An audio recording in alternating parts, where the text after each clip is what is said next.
High, আমি সুপ্রিয়। এটা আমার সাইবার ক্যাফে কাম মোবাইল ফোনের দোকান। Hey guys WhatsApp, welcome back to my YouTube channel.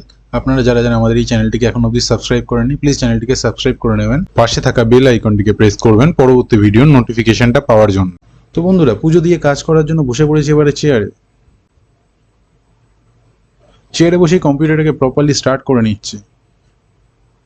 কম্পিউটারটা পুরোপুরিভাবে স্টার্ট হয়ে গেলে আমাকে প্রথমে দেখে নিতে হবে প্রত্যেক কটা সার্ভার ঠিকঠাক কাজ করছে কিনা। হ্যাঁ বন্ধুরা, সমস্ত সার্ভারই ঠিকঠাক কাজ করছে এখন অবধি যা দেখা যাচ্ছে। ফোনের মধ্যেও দেখে নিতে হবে রিচার্জের অ্যাপ্লিকেশনগুলো ঠিকঠাক চলছে কিনা। হ্যাঁ, সব রিচার্জের অ্যাপ্লিকেশনগুলো ঠিকঠাকই চলছে। বন্ধুরা, কম্পিউটার মোবাইল সবকিছু চেক করা হয়ে গেছে, সমস্ত কিছু ঠিকঠাক চলছে, কোনো সার্ভারেই কোনো প্রবলেম নেই। সমস্ত কিছু চেক করতে করতেই এই দাদা এসে আমাকে বললো ওনার অ্যাকাউন্ট থেকে টাকা তুলে দিতে। আমি ওনার কাছে আধার কার্ডটা চাইলাম। হাতে ফোন নিয়ে একটা একটা করে ফটো সরিয়ে চিরুনি তল্লাশি করার পর উনি ওনার আধার কার্ড খুঁজে পেলেন না। এরপর উনি ওনার হাতে চিরুনিটা অর্থাৎ ওনার ফোনটা আমার হাতে দিয়ে বললেন, দাদা দেখো তো এটা আমার আধার কার্ড কিনা। উনি যে ফটোটা বার করে দিয়েছিলেন খালি চোখে কেন, আতশ কাচ নিয়েও সেই ফটো থেকে আধার কার্ডের নাম্বার খুঁজে পাওয়া যাচ্ছে না। যাই হোক, দাদাকে ফোনটা দিয়ে বললাম বাড়িতে ফোন করে আধার নাম্বারটা চেয়ে নিই, তাতেও কাজ হয়ে যাবে। যেমন বলা তেমন কাজ, দাদা চলে গেছে বাড়িতে ফোন করতে। এই দাদার পেছনে থাকা ভদ্রমহিলা আমাকে এটিএম কার্ডটা বাড়ি দিয়ে বলল, দাদা আমার অ্যাকাউন্ট থেকে টাকাটা তুলে দিন তো।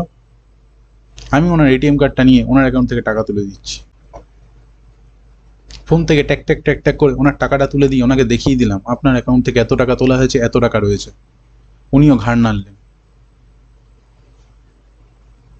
এরপর কর করে 500 টাকার নোট হাতে গুনলাম, তারপর মেশিনে দিয়ে গোনালাম, গুনিয়ে ওনার হাতে তুলে দিলাম।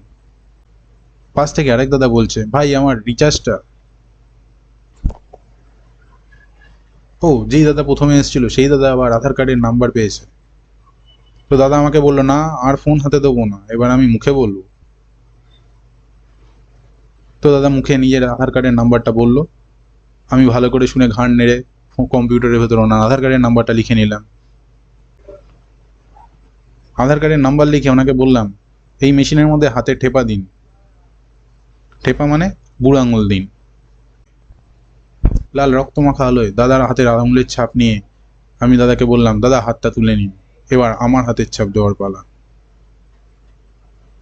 দাদার পরে আমি আমার হাতের ছাপ দিলাম, টুক করে ওনার অ্যাকাউন্ট থেকে টাকাটা উঠে আমাদের ওয়ালেটে চলে আসলো। আমি ওনাকে কড়ক করে 500 টাকার নোট থুতু মাখিয়ে গুনে ওনার হাতে তুলে দিলাম। এরপর যেই দাদা পাশ থেকে বলছিল, ভাই আমার রিচার্জ, ভাই আমার রিচার্জ, ওনাকে আমি বললাম, দাদা ভাই আসো তোমার রিচার্জটা করে দিই। দাদা কোলে একটা ছোট্ট কিউট বাচ্চাকে নিয়ে এসেছিল, ওটা বোধহয় দাদার ছেলে। তার পাশেই ছিল আরেকটা বড় ছেলে। আজকে দোকানে একটা মজার জিনিস হচ্ছে, ক্যামেরার লেন্সটা খোলা থাকায় 3জন কাস্টমার আসলো, 3জন এসেই ক্যামেরার দিকে তাকিয়ে দেখছে ভিডিও রেকর্ডিং হচ্ছে না তো। সবারই মনে একটাই প্রশ্ন, এই ছেলেটা বোধহয় আমাদের ভিডিও রেকর্ডিং করছে।